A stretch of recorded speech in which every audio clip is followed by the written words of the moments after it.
Hello, everybody. Welcome to our empathy series, kicking off, celebrating Pride.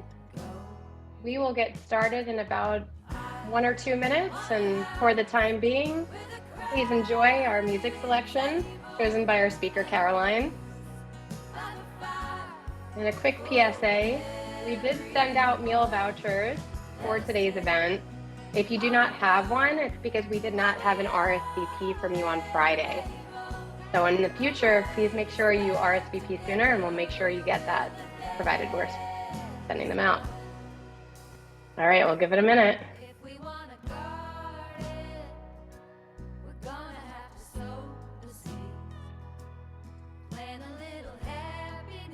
Feel free to send us some love in the chat.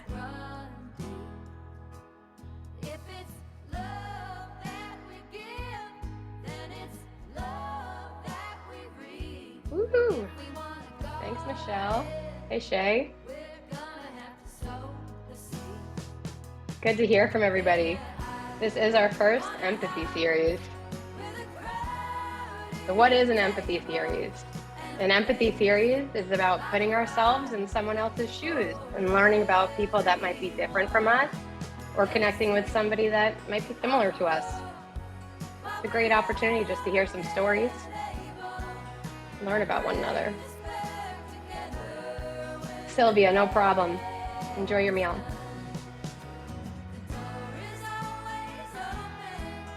All right, happy Pride Month to you too, Jay.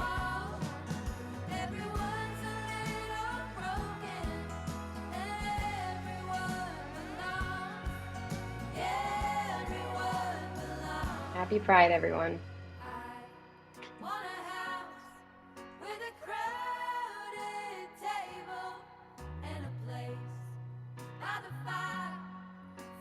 Who's the artist? I believe the artist, Caroline, who's the artist? It's the High Woman band, and I think Randy Kleiner might be up too. All right, we'll make sure we send out these music selections to everybody in the chat.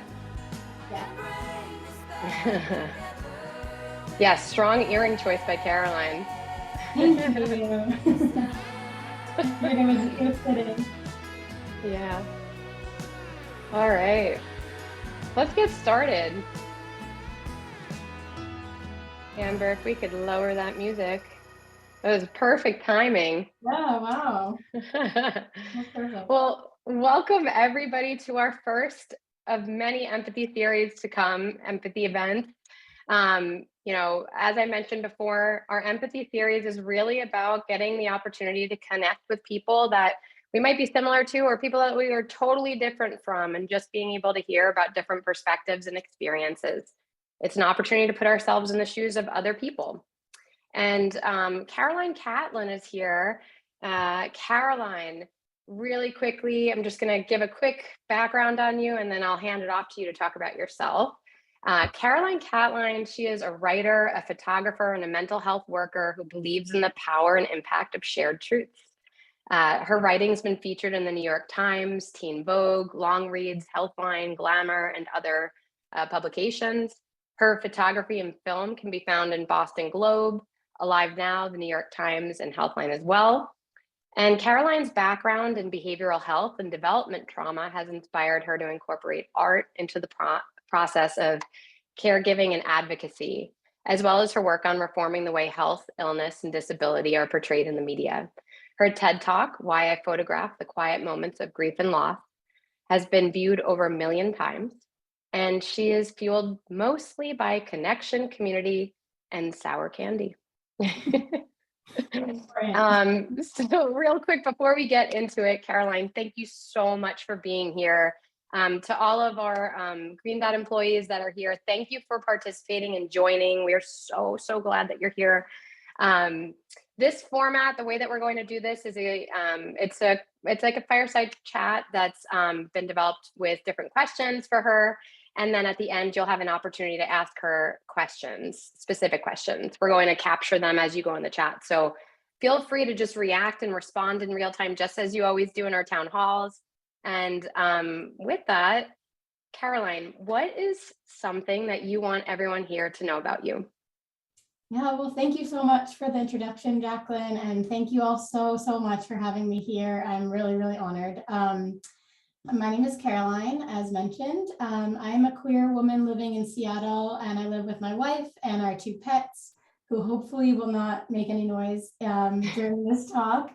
I wanted to take a note quickly to say that I'm going to use the word queer when I talk about myself. And I know for different generations, this word has had a lot of different meanings and different connotations.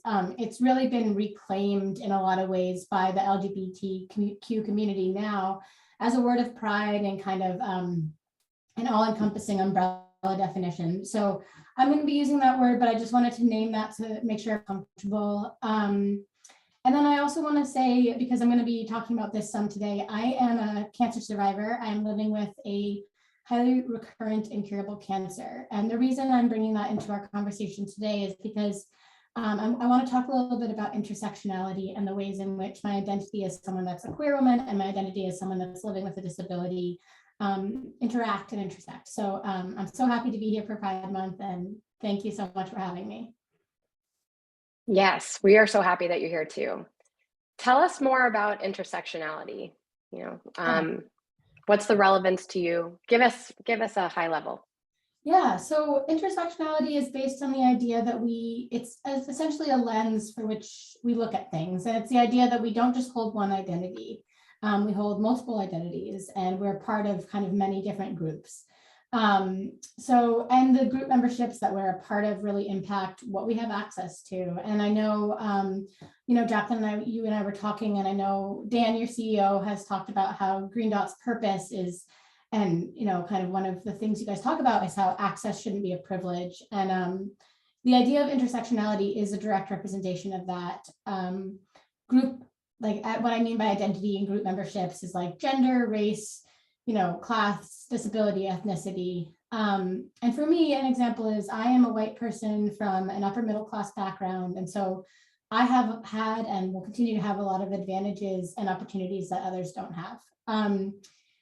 But as a queer person with a disability, there's other ways that I don't have access to certain things. And, as a woman right now, depending on the area in the country I live, my access to healthcare, reproductive healthcare, or different things like that varies depending on what area I'm in. So that's another part of looking at identity and intersectionality.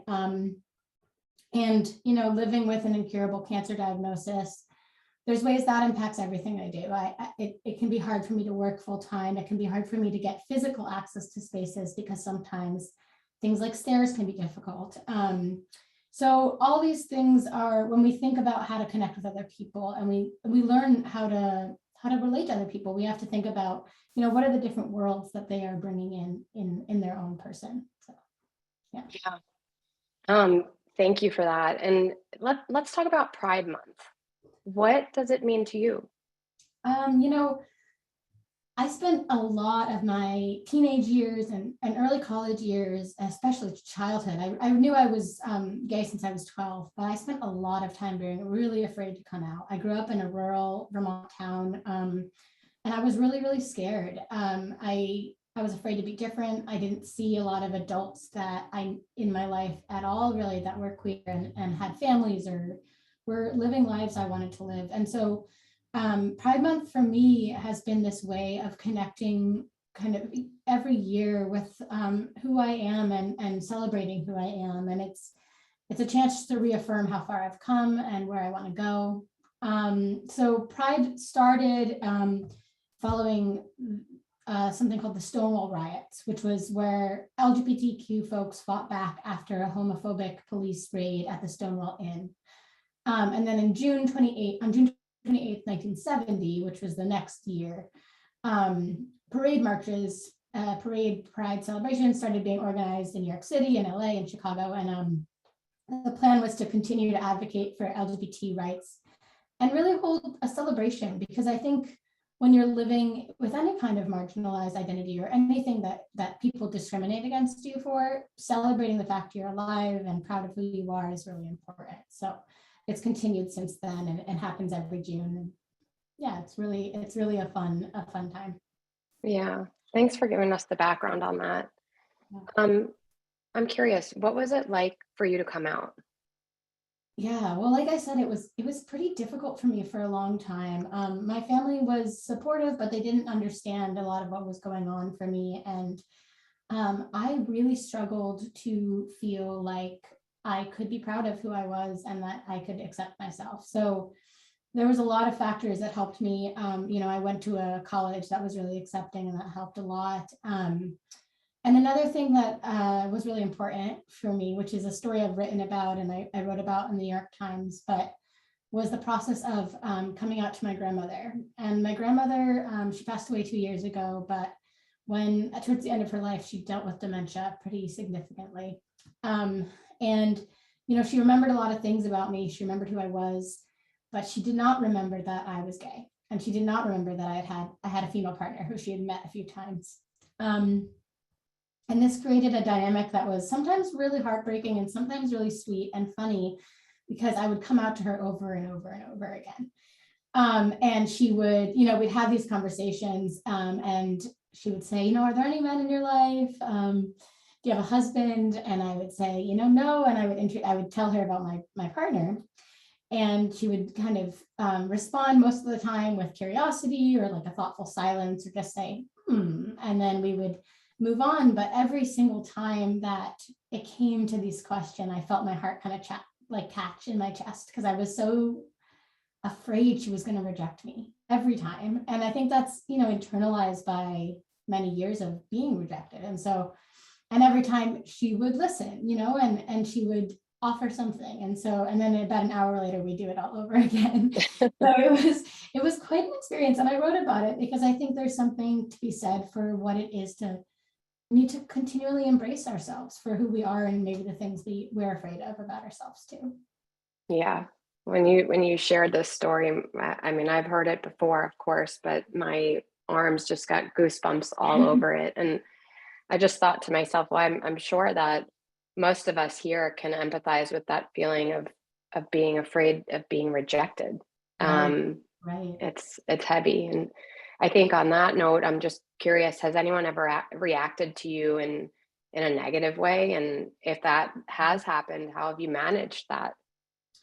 Yeah, that's definitely happened. It happened a lot more when I was younger. I think our world continues to get safer and more accepting in some parts of the world around queerness. What my grandfather never really accepted me. He never fully embraced my partner, who I've been with for 5 years. He never really recognized her while he was alive. And sometimes people are cold. If I say something. And they'll react in a cold way, or I still get nervous sometimes holding her hand in public, because sometimes we'll get nasty remarks or stares or glares or anything like that. And I think it does affect me. I mean, I think that, like you said, nobody wants to be rejected, and I think there's ways that it impacts us all and can still impact me, but I try to just kind of ground and return to the people that I do know support me and care about me, and remember that when those things come up. Yeah. When it comes to this topic, I think that there are different spectrums of comfort. If there's somebody that is less comfortable talking about this, do you have any advice for them? Yeah, well, I guess I feel like the first thing to say that's important is it's okay to be uncomfortable talking about these things, especially if it's new to you. It's okay if this feels scary, or if it feels like a topic you don't have a lot of language around. I think the important thing is to not let that be a deterrent from talking about it, or from reaching out to people that are different from you. And operating from a place of kindness and compassion and really listening. I think we can change so much by genuinely listening to each other. And engage in a conversation with someone, even if you can see mostly just your differences, right? Because there's going to be something that you can connect on, and there's going to be some form or something between you that you can relate on. And I think the more we start from a place of assuming there could be connection, the better that it'll end up for all of us. Yeah. Yeah. Can you share a moment of, I'm going to pause because Tina just wrote in the chat, thank you for your courage and sharing your story with us. And thank you, Tina, for writing that, because it takes a lot of vulnerability to go up in front of an audience of 236 people that you don't know and to talk about a story like this. So yeah, thank you, Tina, and thank you, Caroline. We share a moment of joy that came from embracing your queerness. Yeah, absolutely.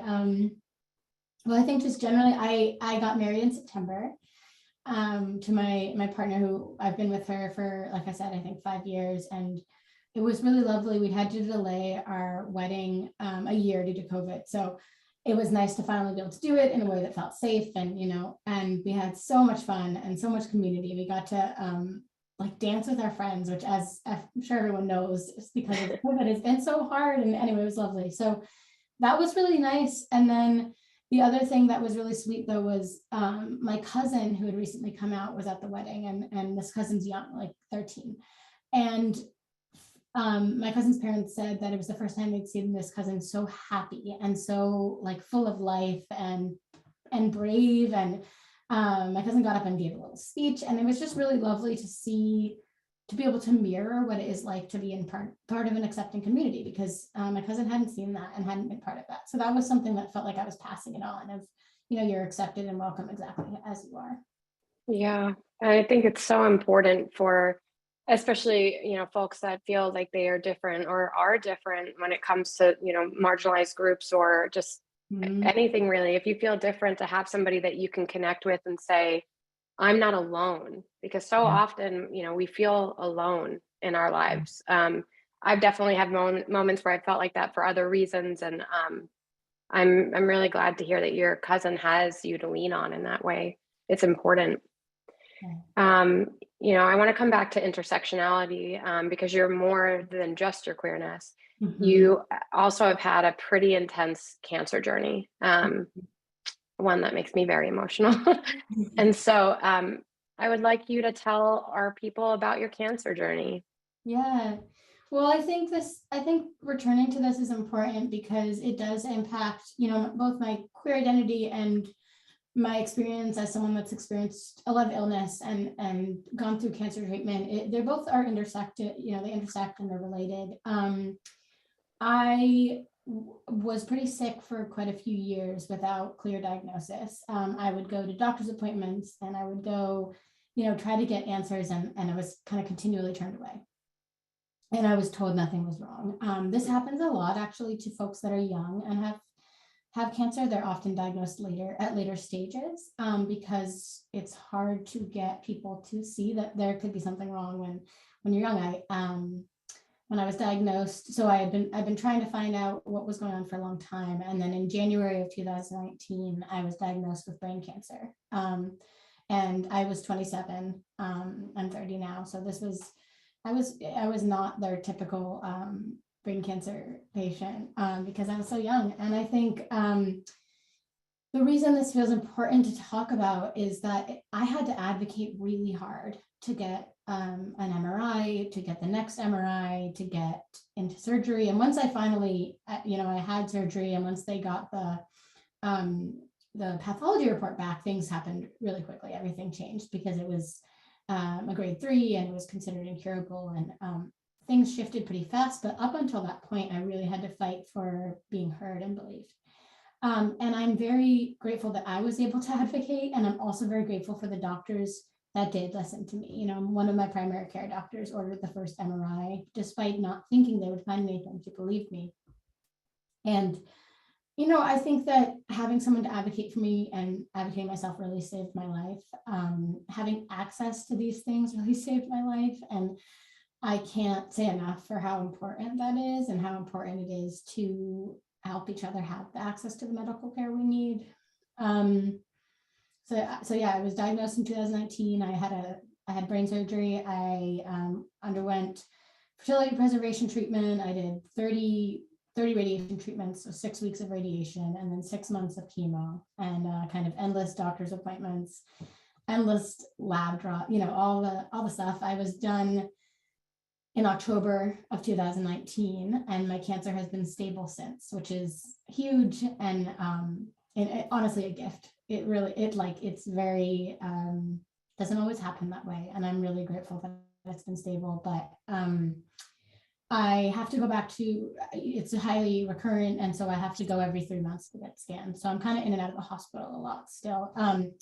And it's taught me a lot. I mean, I don't subscribe to the belief that everything happens for a reason. That's not something that feels true to me, but I do feel like it's offered me a lot of clarity. And it's taught me a lot about what matters and how to kind of focus on what matters when everything else feels really hard. So yeah, definitely taught me to remember about connection and the kind of mundane beauty in life and everything like that. Yeah. Jen asked, do you feel that you were more prepared to advocate for yourself with your health because your experience of coming out as queer and advocating in that way? That's a great question. I would say, yeah, I would say yes, because I already knew what it was to fight for what I felt was right, despite opposing forces. Because, I think there's a lot of versions of that. I think also growing up as a woman in this world, I really had to fight for what I felt I needed and wanted and what would help me. And so I think repeatedly needing to defend myself as a queer person really did impact that. And and it's helped me continue to advocate, because it doesn't end just when you get your diagnosis. You have to keep fighting for that. So yeah, I appreciate that. Mm, yeah. And, just a couple other comments I'm seeing in the chat. Michelle said, that's so sad and frustrating. Agreed, Michelle. Matt says, so very frustrating. So glad you pushed to get the treatments you needed. And Sila, I believe that's how I pronounce it. Give me a thumbs up if I did it right. Good for you to keep pushing when it got hard. Only we know our bodies and what we are feeling, that something is not right. As somebody that had a lot of postpartum complications and had to advocate in that way for myself, definitely agree with that comment. Yeah. I would love for you to talk about the Times articles, and the TED Talk and the other articles. So why did you share your story so openly? Yeah. So the Times article that I think the one Jaclyn's mentioning is called What I Learned Photographing Death. And it's when I was in the hospital, I was kind of surrounded by stories. That was something I paid a lot of attention to. I'm a writer, and, I pay a lot of attention to the stories and the people around me. And so when I left the ICU, I contacted the children's hospital near me, and I asked if there was any opportunity to offer my photography for free for families that were there, because I just saw all this this connection and stories and these lives that were happening, and I wanted to offer something back. And I was told that was actually already happening. And so I was connected with an organization that offers free photo sessions to critically ill children and their families. So I started working with them, and I specifically started volunteering also as an end-of-life photographer within their organization. And my job has been to go into sessions where someone is at the end of their life and offer photography as a way for the families to remember and kind of connect with these moments. And I think, it became something that for me felt like a way of connecting with this really deep truth that happens in these moments. And it felt like a way of giving back. I wrote about it and then eventually was asked to give a TED Talk about this specific work, about my experience with cancer, and then doing an end-of-life photography. And the reason I decided to share it, I think, was along the lines of just knowing how powerful vulnerability can be. I think that when we are able to be vulnerable, other people are able to be more vulnerable and connect deeper with each other. And I think part of it, along the lines of photography, and I wanted people to know that was an option. And I also wanted people to know that they're not alone in grief and in loss and in cancer and illness. I really wanted to kind of extend an arm, and like extend a hand out to people and be like, you're not alone in this. And so that was where it came from. Trying to help raise awareness, and also just, I believe there's a huge power in people feeling connected. And that's part of why I'm here today. And I want to keep being able to do that. It's incredible. It again gives me chills. some of the comments I'm seeing in the chat, what a blessing that is, and how you are able to share your gift for photography and compassion with families that are in this situation. Looks like Rita also shares her photography services to breast cancer survivors. Amazing. Yeah, there's so much truth in what you're saying. And Michelle's also sharing her brother had cancer at the age of 2 and remembers going to the hospital and meeting other kids going through cancer. Sharing their stories is powerful. Her brother's now cancer free, which is amazing, Michelle. That was amazing. And thank you for sharing that. Yeah. It's really heavy, this topic. All these topics are heavy. And so it's important just to take some time to explore them. And again, like, just learn about it. Caroline, we're hearing about folks that have, family members or friends potentially with, different illnesses such as yours or similar to yours or totally different. How can we help friends and family members or colleagues even that are going through a scary time? I think that's a good question. I think it's important to ask because I think we all want to help. We all want to help each other, and we don't always know how. And I really understand that. I think one thing that has been really helpful for me and that I've seen helpful for others, because when you're in a community when you have cancer, there's a lot of other people in your life that you care about that are going through similar things. I think offering a specific task is really helpful instead of kind of a broader, what can I do to help? Something like, I would like to pick your kids up at 3 p.m. and drop them off at home. Does that work for you? Or I'm going to bring dinner by at 6. Let me know if that works. And then, instead of offering advice or telling someone what to do, just holding, listening. And I think we say the term holding space a lot, at least around in my world, I hear that a lot. And I think it's important to understand what that means. For me, it means creating kind of a container within a conversation in which it is safe to talk about whatever is needed to be shared or talked about without speaking over someone, without assuming something, and just opening the floor. I think checking in on people, even past maybe the acute part of a crisis or a difficult thing, still sending a text or a card and being like, I'm thinking of you, you matter to me. And you don't always have to know what to say. I think showing up makes so much of a difference, even if you don't have the perfect thing to say. Yeah. It's there's a lot of power in just being able to be there for somebody without solving the problem. Mm-hmm. This is a sort of question off the top of my head. When you were photographing those last moments, did it help you deal with any grief that you have within your own situation? Definitely. I think the thing is that these are really hard topics, right? And I think a lot of times it feels easier to turn away. And I think there's a time and space for that. There's a time and space for being like, I'm up to here with grief for today. I can't keep going into that. But for me, there were ways that it helped me see the kind of pure humanity and kindness and connection that happens in crisis and in moments of deep loss. And that was really comforting. I watched people take care of each other, and I watched really astounding moments of beauty happen. And that's something I come back to a lot. And I feel incredibly grateful to have been able to witness. And it makes me feel less fear and overwhelmed and like kind of hopelessness about my own situation. Yeah. The word hopelessness, right? It's like, I feel like you could go in 1 to 15 different directions with the circumstance that you've been dealt with. And, I know you pretty well. So I'm just curious, like, how do you stay so optimistic?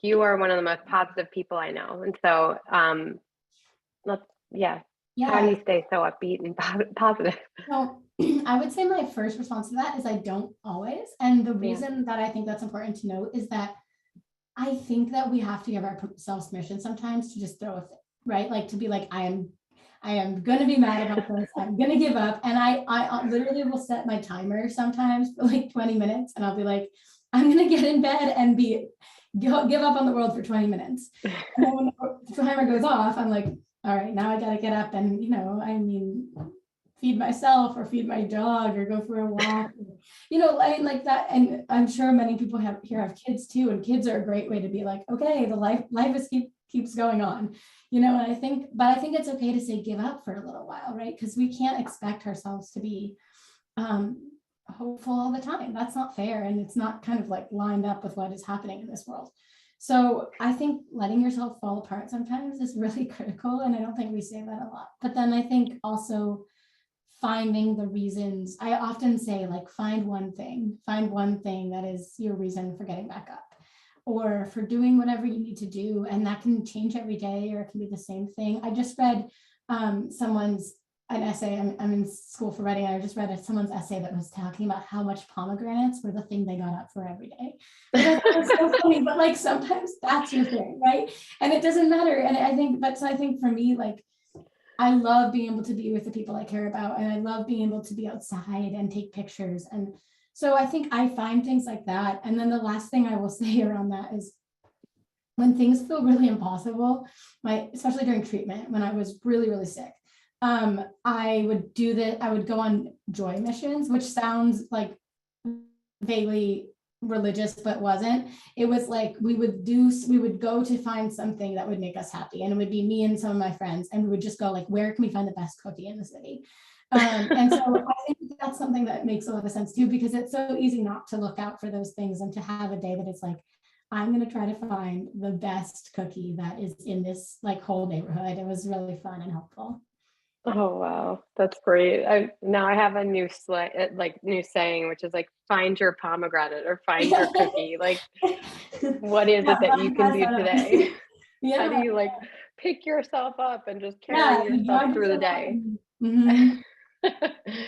I'm curious, like you talk about these like different missions. Like, has there been anything more recently that you think is potentially like, I don't know, something other people can do just to deal with any sort of challenge that they're facing right now, besides finding a cookie? Yeah, I mean, cookies are good, but other things. There's so many. I think a lot of it is spending time with like what your own personal favorite things are. I mean, I think that my bio briefly mentioned this, but I have a background in behavioral health and mental health care too, and I specifically work with kids. And one of the things I would do when I was working with kids, I was working in residential care, so there was a lot of really tough stuff I was seeing and doing. And I would do 30-second dance parties. So I would let a kid pick a song, and for 30 seconds we would dance like to all as much as we could, and then we would go back to our day. And I think that's an example of just like a short snippet of like playfulness. I think play is really important. I think it's easy to forget that as we become adults, because we're told that we're supposed to not focus on play, but play can be dancing, and it can be listening to music, and it can be, whatever. So that's something I think about, and giving people the, I would give the kids I worked with, I'd be pick a song, and it'd be weird songs, but we'd dance for 30 seconds, and that was it. And it was great. So, yeah, I think something like that. In my head, I'm just hearing the floor is lava. Yeah. Mm-hmm. I think Gina has a question for you. What are a couple of things that you wish people would just ask you about instead of assuming and possibly passing judgment? That's a really good question. As you can tell, I'm pretty open about my experience, but I think a lot of people, especially around grief and things like that, are actually more open to talking about it than we think they are. And I think one of the things that I wish people would do is ask questions versus kind of make an assumption that I don't want to talk about something. I feel really seen and appreciated when someone asks me, what was that like for you during treatment, or what's something you're afraid of in dealing with a serious cancer diagnosis. So, and also around queerness. I mean, I feel so honored when people who don't understand or don't have a lot of connection to like LGBTQ communities ask me things and asks for better understanding. And not everybody maybe will be that way. I think everyone has a different kind of comfort level with explaining things or talking about things. But for me, it feels like someone cares and they want to know. So asking me to explain a term, asking me how I feel about something or what they can do, that those things really make an impact. Yeah, it's like curiosity helps people be seen. Right, totally. And Yeah, shows how much you care. yeah. Somebody said that you're the inventor of the dance party button machine. Party button machine? Yeah. Great. Um, so we're getting towards the end of the interview, but I do have one more question for you, which is if there was one message that you'd like people to take away, what would that message be? Yeah, I think that there are so many ways right now that we are disconnected from each other, and that makes a lot of sense because, you know, we've been in a pandemic for a long time, and we all have different views, and we all have different kind of things we care about and priorities. And I think my message that I would love to leave people with is that when we really spend time to discover them, there are ways we are more connected than we are different. And that's not to say our differences don't matter. They really, really do. And our different views and beliefs really matter. But I think part of how we navigate divide and difficulty is finding things that we do share ground on and using that to work through whatever is coming up. So I think to come from a place of compassion and kindness and authenticity and vulnerability and have that be the place we operate from whenever possible is what I'd like to leave. Yeah, thank you for that. And I think that's what Deirdre is getting at in her chat message that I'm seeing here. It's, you know, it's really about acceptance and engaging across difference. Yeah. So I with that I would ask anybody that's listening in right now, all 221 of you, if you have any questions for Caroline, please, you know, please let us know what those questions are. I love how intentional you are about being present and or allowing yourself to feel your feelings and advocating for yourself. Thanks so much for sharing your journey. And Jen asks, do you feel your grief was something you had to go through yourself, or was it joint process with your partner? Both. I think there was ways I had to independently go through my grief and that she independently had to go through hers. But I think there's also things that we share and we struggle with together. You know, she processes grief in a really different way than me. She's often a lot quieter about it, but I think that there are ways that we do meet on it and we struggle. There's you know, I mean, I think that not that we dance all the time, but coming back to the dancing, we often slow dance when things feel really hard. That's just like a thing we've always done. And I think that's what we process it together, even if we don't have words for how difficult something is or how much we're scared of something. But yeah, I would say both at the same time. Yeah, and Jackie wants to know, what questions feel offensive or hurtful when people ask you about your queerness? It's a good question. You know, it's kind of less about the specifics and more, I feel like I can feel the intent a lot of the time. And again, I'm speaking just for me, not for everyone, but for me, if someone asks a question from a place of genuine curiosity, I don't feel offended or hurt in the way that I think I do if I can tell that they're judging from the start of asking something. And again, like I said, that's different for everyone, but I don't know if there's anything specific. It's more the kind of tone around it. Yeah, the things that aren't necessarily being said. Yeah.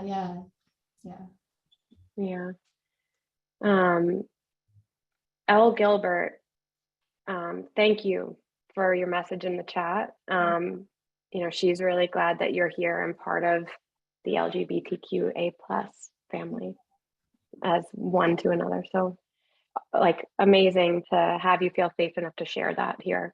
Yeah, I feel super glad I got to be here with all of you. And yeah, awesome. And L. Gilbert, thank you. We are more alike, my friends, than we are unalike, says Tina. And Mitchell, we really need to I'm sorry if I'm reading usernames as opposed to real names, everyone. Given the current climate of intolerance of anyone different, do you ever feel afraid in public? Depending on where I am, yes. I live in Seattle, which is a pretty accepting city, at least around queerness. So I feel pretty safe here, but it definitely, whenever I'm in a space that I worry about being less accepting.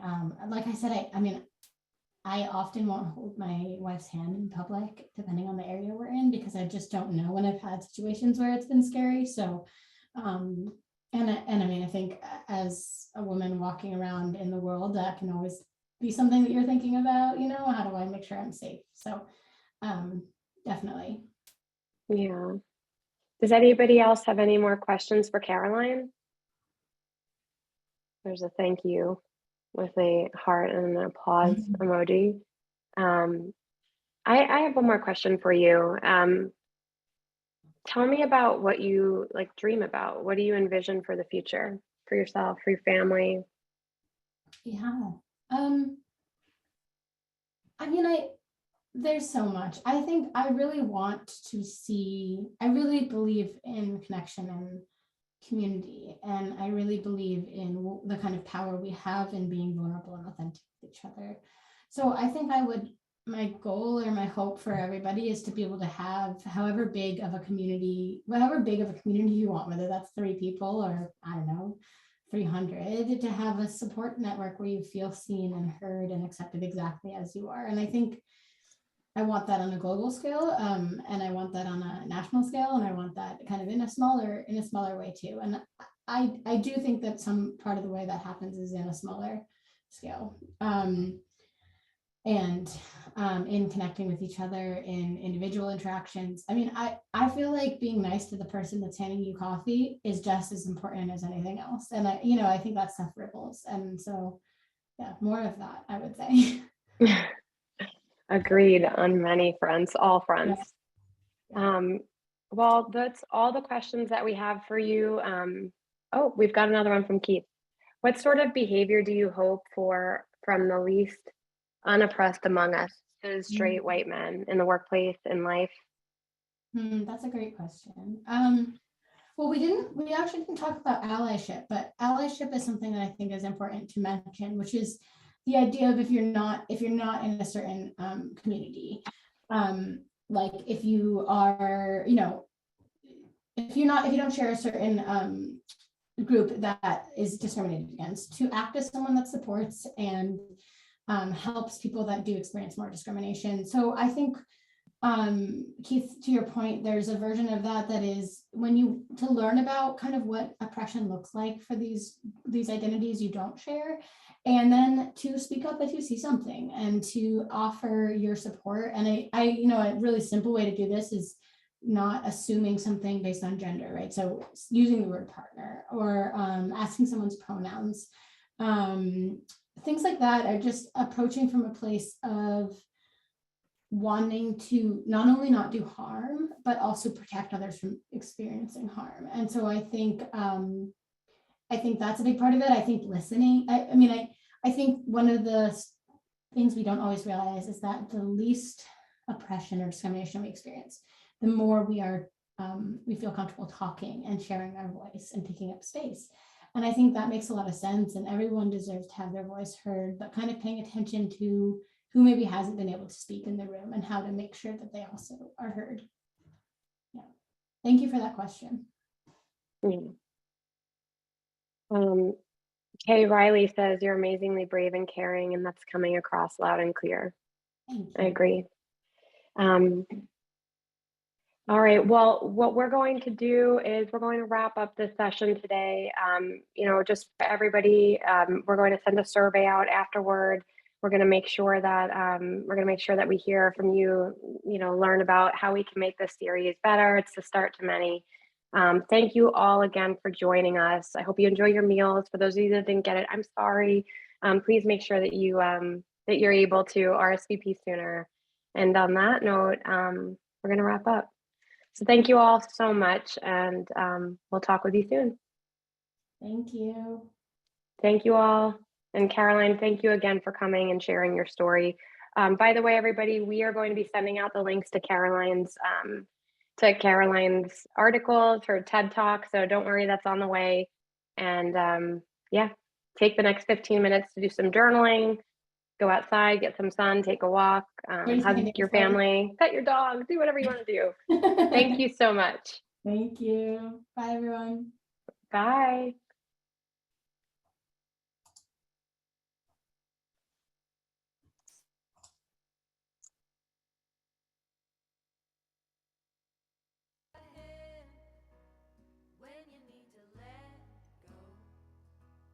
I can be a mountain when you're feeling valley low. 50 folks still in the room. So grateful for all y'all. Still trying on my y'all. You can hold my hand when you need to let go.